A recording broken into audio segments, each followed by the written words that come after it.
제가 봉독해 드립니다. 악을 행하는 자들 때문에 불평하지 말며 불의를 행하는 자들을 시기하지 말지어다. 그들은 풀과 같이 속히 배임을 당할 것이며 푸른 채소같이 쇠잔할 것이미로다. 여호와를 의리하고 선을 행하라. 땅에 머무는 동안 그의 성실을 먹을거리로 삼을지어다. 또 여호와를 기뻐하라. 그가 내 마음의 소원을 내게 이루어 주시리로다. 내 길을 여호와께 맡기라. 그를 의지하면 그가 이루시고 내 의를 빛같이 나타내시며 내 공의를 정오의 빛같이 하시리로다. 여호와 앞에 잠잠하고 참고 기다리라. 자기 길이 형통하며 악한 꾀를 이루는 자 때문에 불평하지 말지어다. 분을 그치고 노를 버리며 불평하지 말라. 오히려 악을 만들 뿐이라. 진실로 악을 행하는 자들은 끊어질 것이나 여호와를 소망하는 자들은 땅을 차지하리로다. 잠시 후에는 악인이 없어지리니 내가 그곳을 자세히 살필지라도 없으리로다. 그러나 온유한 자들은 땅을 차지하며 풍성한 화평으로 즐거워하리로다. 아멘.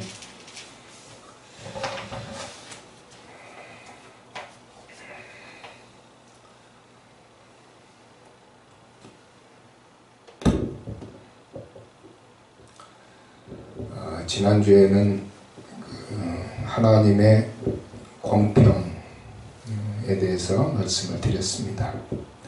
공평하신 하나님. 이번 주에는 신실하신 하나님.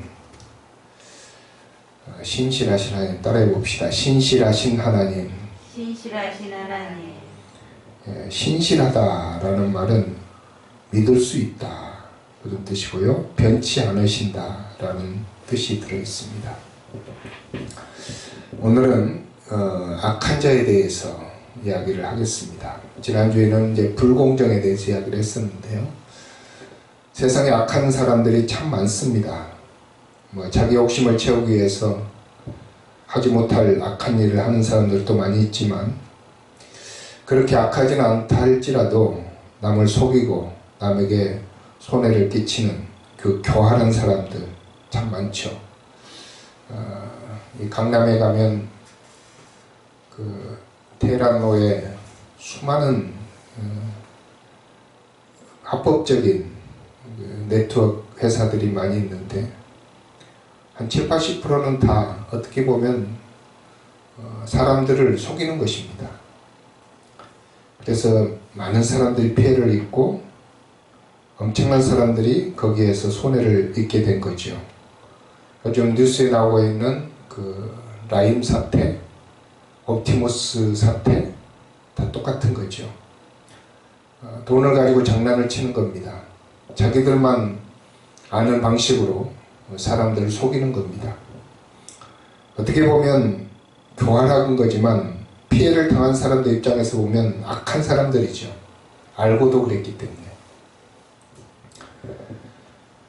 우리가 정의라는 입장에서 보면 이런 악한 사람들을 색출해가지고 감옥에 보내면 좋겠다. 그래서 이 세상에 그런 사람들이 없었으면 좋겠다라고 생각하지만 그런 사람들을 일일이 색출해서 감옥에 보내는 게 쉽지가 않습니다. 검사도 그렇고 판사도 그렇고 정확하게 그런 사람들을 찾아내서 벌을 주는 그런 직업을 갖고 있지만 그게 그렇게 쉬운 일이 아니라는 거죠. 때로는 오히려 악한 사람들이 선한 사람들을 고발해서 법정에 세우는 경우도 참 많이 있습니다. 마음이 상하는 거죠. 그런 사람들은 가슴에 원한을 품고 평생을 살아갑니다. 세상은 법은 그렇다 할지라도 하나님은 정말 그런 사람들을 좀 골라내서 색출했으면 좋겠는데 하나님도 그런 것 같지가 않습니다. 법이 찾지 못한 사람들, 또 세상에서 정의를 집행하는 사람들이 알지 못하는 그런 것도 하나님은 다 아시기 때문에 하나님이 그런 사람들에게 좀 벼락을 내렸으면 좋겠는데 세상을 보면 또 그렇지도 않은 것 같아요. 악한 사람들이 잘 되고 악한 사람들이 더 앞서가고 돈 벌고 그런 것을 보면 마음에 불평이 생기고 짜증이 납니다. 그래서 우리가 어떻게 정말 이런 세상을 살아야 될까? 우리가 그것에 대한 반응이 두 가지죠. 한 가지는 그냥 투덜거리면서 사는 거. 그게 불평이죠. 투덜거리면서. 에이, 세상이 다 그렇지 뭐. 그렇게 살아가는 방법이 있고, 또 한 가지는 어떤 사람들은 그런 잘 되는 사람들을 보면서 나도 좀 악하게 살아볼까? 나도 좀 교활해져 볼까? 이제 그런 생각을 하게 되는 거죠. 그것은 결국은 부러워하는 겁니다. 오늘 성경에 보면 이 두 가지를 하지 말라고 했는데, 악을 행하는 자들 때문에 불평하지 말고 불의를 행하는 자들을 시기하지 말지어다 그랬습니다. 시기한다는 말, 그리고 불평한다는 말, 우리가 한번 다시 생각을 해보겠습니다.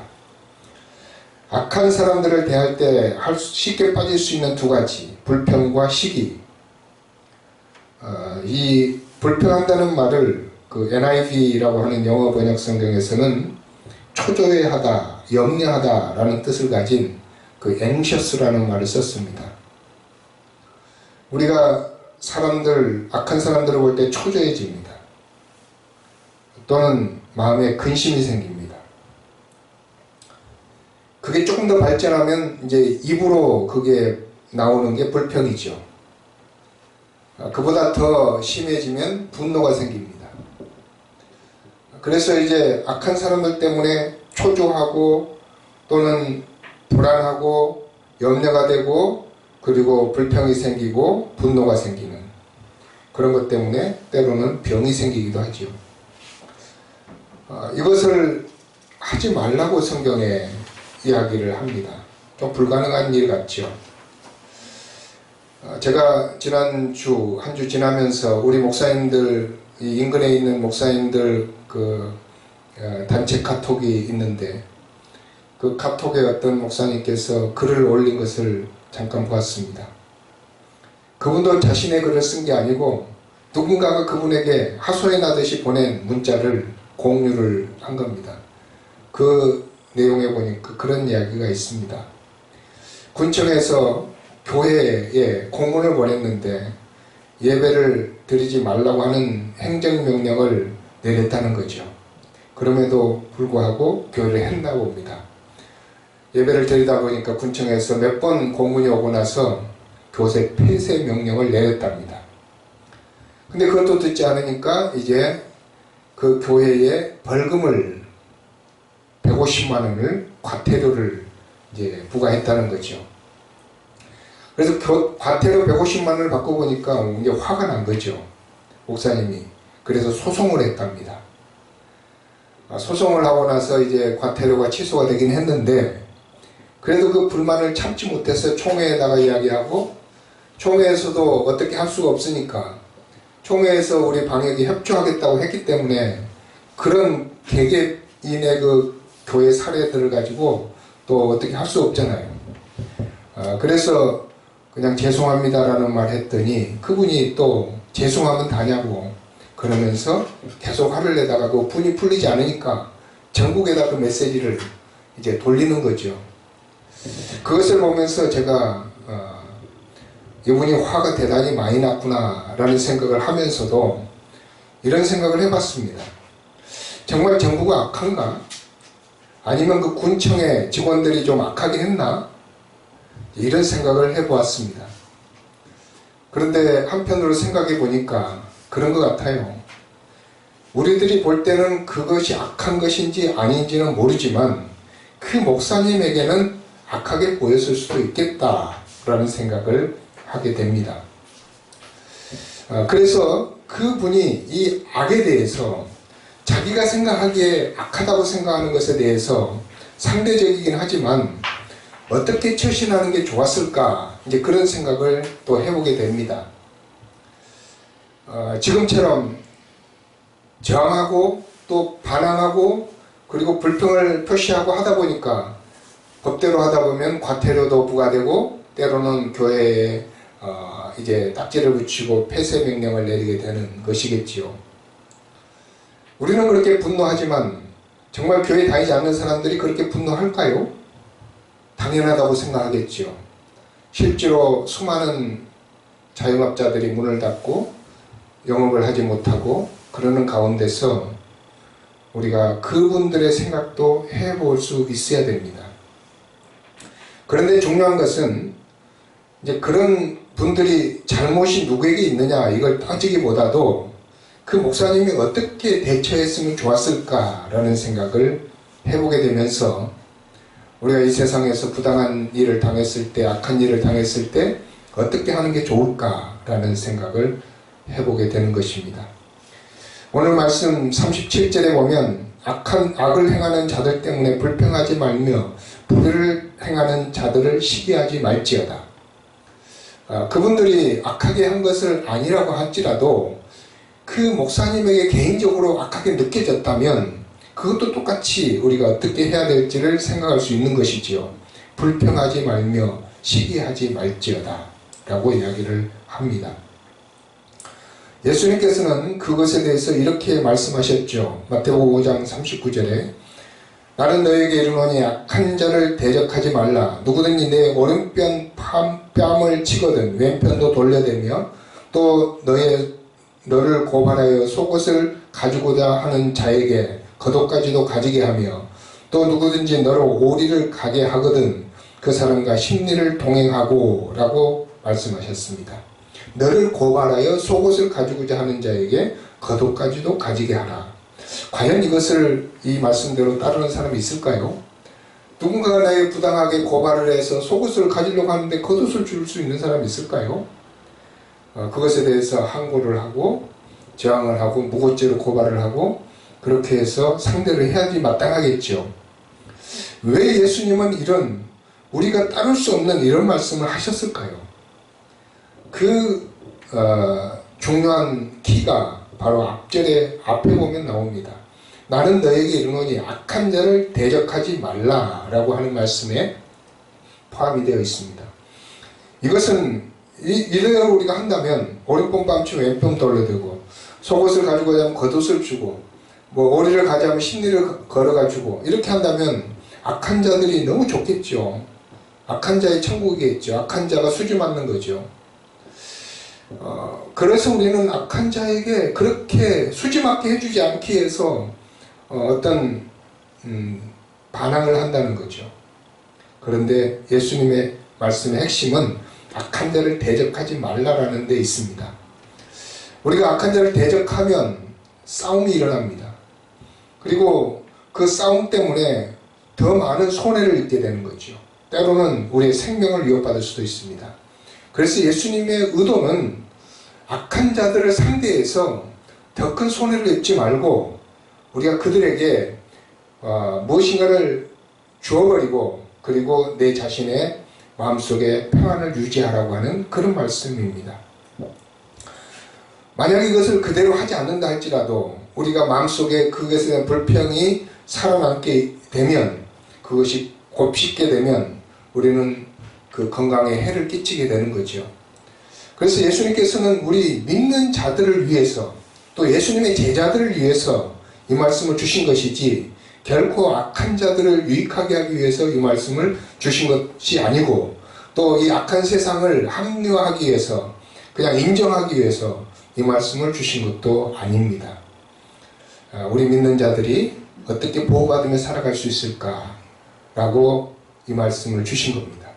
그럼 우리가 그렇게 살아가면 하나님께서 어떻게 하시겠다는 겁니까? 하나님께서 우리 대신에 무엇인가를 하겠다고 하는 것입니다. 예수님께서 우리 대신에 하나님의 무엇인가를 할 수 있기 때문에 너희들은 그것을 대항하지 말라라고 말씀을 합니다. 그래서 저도 때로는 이제 이런 부당한 일에 대해서 하나님께 어떻게 하실까라는 생각을 해볼 때가 있죠. 로마서에서 사도 바울은 내 원수가 죽이거든 먹이고 목마르거든 마시게 하라. 그리함으로 내가 숯불을 그 머리에 쌓아 놓으리라 라고 말씀을 합니다. 우리가 악을 어떻게 대항해서 싸우는 것은 악을 징계하기 위해서 싸우는 것인데 그게 잘 되진 않는다는 거죠. 오히려 더 피해를 입게 되죠. 그러나 우리가 선을 행하고 그들에게 뭔가를 잘해주게 되면 숯불을 그 머리에 쌓아놓는 것이 될 것이다. 이렇게 이야기합니다. 우리는 불평하지 말고 악한 사람들에게도 공평하게 잘해주려고 할 때에 하나님께서 공평하게 그들에게 벌을 주시고 우리에게는 복을 주시겠다고 하시는 그런 약속의 말씀입니다. 두 번째, 악한 자들에 대해서 어떻게 하라는 말씀, 오늘 말씀 속에서 두 번째는 시기하지 말지어다 라고 이야기를 합니다. 시기하지 말지어다. 시기한다는 말은 무슨 말일까요? 시기한다는 말은 부러워한다는 말 속에 약간의 감정을 가지고 있는 것을 의미합니다. 부러워하면서 좋은 일을 부러워하는 것 수 있죠. 그런데 시기한다는 말은 그 사람이 못되기를 원하는 것, 부정적인 뜻이 들어있어요. 그래서 우리가 부러워하면서도 미워하는 것, 그것을 시기한다라고 이야기를 합니다. 그런데 우리 마음속에 시기심이 가득 차 있으면 우리의 인생이 잘 풀리지가 않죠. 그래서 부러워하면 진다는 말이 있잖아요. 우리 사람들이 쓰는 말에도 부러워하면 진다. 그 말은 시기하면 진다는 뜻이겠죠. 부러워할 수는 있겠죠. 야, 너 참 잘돼서 좋다. 나도 그렇게 되기를 원한다. 이 부러워하는 건 나쁜 게 아닌데 시기하는 건 나쁜 거예요. 그 사람이 못됐으면 좋겠다. 그 사람이 폭삭 망했으면 좋겠다. 그 잘된 것이 다 사라졌으면 좋겠다. 그래서 내가 그 사람보다 나았으면 좋겠다. 상대적으로 비교해서 내가 그 사람보다 낫기를 원하는 것이지 그 사람을 내가 극복하고 넘어서기를 원하는 게 아니죠. 그래서 우리는 이 상대방을 시기하는 것, 이것은 건강에도 좋지 않지만 우리 인생을 살아가는 데 있어서 매우 좋지 않습니다. 요즘 정치를 보다 보면 이제 그런 생각이 들 때가 있죠. 정치하는 사람들이 다 그런 건지 모르겠지만 상대방이 폭삭 망하기를 원하는 것 같아요. 그래서 이제 정치가 이렇게 우리나라 정치는 뭐 미국도 그렇습니다만 양당 체제로 나눠져 있잖아요. 이제 상대방의 그 진영에 있는 사람들이 어떻게든 망했으면 좋겠다 그런 마음을 가지고 보는 거죠. 그게 시기하는 것입니다. 잘 되는 것을 못 보는 거죠. 내가 열심히 해서 무엇인가를 잘하려고 하는 것보다는 상대방이 망하기를 기다리는 것, 그게 바로 정치의 속성입니다.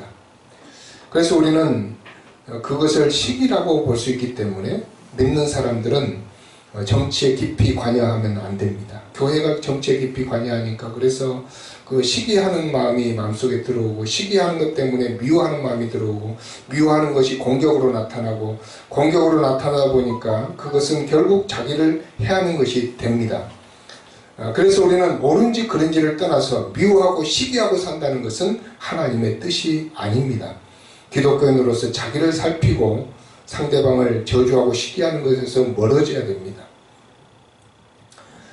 오늘 말씀 속에서 다윗은 시기하지 말라고 했는데 다윗도 역시 정치인이었습니다. 다윗이 정치를 할 때 그런 일들을 숱하게 많이 당하게 된 것이죠. 상대방이 잘 되는 것, 상대방이 나보다 훨씬 더 권력이 세고 힘이 세고 그래서 내가 어떻게 할 수 없는 그런 상황, 그런 것을 숱하게 많이 겪었습니다. 다윗은 이 시편 37편을 기록할 당시에 아마도 많은 사람들로부터 어려움을 당했을 겁니다. 특별히 자기의 상관이었던 사울이 다윗을 몇 번씩 죽이려고 했습니다. 그렇게 죽이려고 했던 이유가 뭐냐? 다윗이 잘 되기 때문에 그런 겁니다. 다윗은 이상하게 하나님이 도와주시는 것 같아요. 잘 돼요. 전쟁에 나가서도 그냥 우연히 그 장수를 쓰러뜨리고 승리하고 돌아온다 이 말이죠. 그것을 보고 시기심이 생긴 거죠. 사울이 원래 나쁜 사람이 아닙니다. 사울은 원래 좋은 사람이었습니다. 그런데 점점점 변질된 거죠. 다윗이 잘 되는 것을 보고 시기심을 품었기 때문에 사울은 그 시기심 때문에 자기 인생이 망가지고 있었던 겁니다. 그래서 다윗을 죽이려고 했습니다. 그것이 악한 것이 된 것이죠. 그래서 사람은 점점점 악해질 수 있는 게 사람을 시기하다 보면 점점 악해지게 됩니다. 그런데 다윗은 자기를 부당하게 죽이려고 했던 사울에 대해서 시기하지도 않고 그것에 대해서 분노하지도 않고 미워하지도 않고 그것을 이기려고 애를 썼는데 그 이기는 방법이 오늘 말씀 속에 나와 있습니다. 어떻게 해서 이기게 되었습니까? 그것은 3절에 첫 번째 그 방법을 우리가 발견해 볼 수 있습니다. 3절을 다 같이 읽겠습니다. 여호와를 의리하고 선을 행하라. 땅에 머무는 동안 그의 성실을 먹을거리로 삼을지어다. 이 먹을거리로 삼을지어다. 성실을, 누구의 성실을? 하나님의 성실을. 여호와를 의리하고 선을 행하면서 땅에 머무는 동안에 하나님의 성실을 먹을거리로 삼을지어다 라고 했습니다. 다윗은 상당히 갈급함이 있었겠죠. 갈증과 욕구가 있었을 겁니다.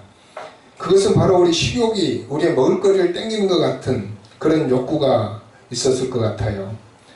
여러분 배고플 때, 허기질 때 뭔가 먹고 싶잖아요. 그 스낵 같은 간식거리라도 먹고 싶죠. 이제 그런 상황이 다윗에게는 참 많았어요. 이게 좀 풀렸으면 좋겠다. 이런 위험에서 벗어났으면 좋겠다. 상황이 좀 바뀌었으면 좋겠다. 많은 그런 갈증들이 있었는데 그 갈증을 어떻게 채웠느냐. 그게 바로 하나님의 성실을 먹을거리로 삼아서 이길 수 있었다는 겁니다. 하나님의 성실이 무엇일까? 하나님의 성실, 하나님의 성실하심. 하나님의 성실하심은 크게 세 가지로 볼 수 있습니다. 첫 번째는 하나님께서 모든 것을 아신다라고 하는 것입니다. 그걸 하나님의 전지라고 하지요. 하나님은 악한 사람들이 행하는 모든 것을 알고 계십니다. 내가 부당하게 당하고 있는 모든 그 상황을 알고 계십니다. 그게 바로 하나님의 성실하심입니다. 하나님이 모르는 것처럼 넘어가진 않습니다. 정확하게 다 알고 계시는 겁니다. 하나님은 성실하신 분이기 때문에 그냥 넘어가는 법이 없습니다. 두 번째는 하나님의 전능입니다. 하나님께서는 모든 것을 행하실 수 있는 능력이 있습니다. 그래서 상황을 바꿀 수도 있고 악한 자를 징계할 수도 있고 벌을 줄 수도 있습니다. 그런 하나님을 알았기 때문에 다윗은 그 어려운 상황 속에서도 하나님을 먹을거리로 삼고 살았다는 거죠. 세 번째는 하나님의 사랑입니다. 하나님께서 다윗을 사랑하시고 다윗의 편이 되어주시고 다윗과 함께 하신다는 사실을 다윗은 알았습니다. 이 세 가지를 하나님의 성실하심으로 본 것입니다. 다윗은 하나님은 모든 걸 알고 계신다. 그리고 하나님은 이 상황을 바꿀 수 있는 능력이 있으시다. 그리고 하나님은 나를 사랑하신다. 이 세 가지 때문에 다윗은 끊임없이 그것을 먹을거리로 삼았다는 거예요. 힘들 때마다 하나님을 자기가 묵상하면서 우리가 말씀을 묵상하면 말씀이 내게 먹을거리가 되는 것처럼 아침에 그런 느낌이 들죠. 바로 하나님의 성실하심을 우리의 먹을거리로 삼으면서 그 어려운 일들을 이겨나갔다라고 이야기를 합니다. 두 번째, 다윗이 이런 상황에서 승리하는 비결이 4절에 나와 있습니다. 4절을 다 같이 한번 읽겠습니다. 또 여호와를 기뻐하라. 그가 내 마음의 소원을 내게 이루어 주시리로다. 아멘. 하나님을 기뻐하는 겁니다. 하나님을 기뻐한다는 뜻은 무엇입니까? 다른 말로 표현하면 하나님을 찬양하는 것입니다. 하나님만 생각하면 내 마음이 기뻐지고 하나님께 기쁨을 드리는 것. 그래서 하나님과 같이 있을 때 내 마음이 기쁘다라고 하는 것은 불평이 사라지는 것이고 내 마음속에 시기가 사라지는 것을 의미합니다. 하나님을 기뻐함으로 우리 마음속에서 불평을 몰아내는 것이지요. 그게 바로 찬양입니다. 그래서 다윗은 어려울 때마다 시를 썼습니다. 시를 썼는데 대부분의 시가 바로 찬양에 대한 시입니다.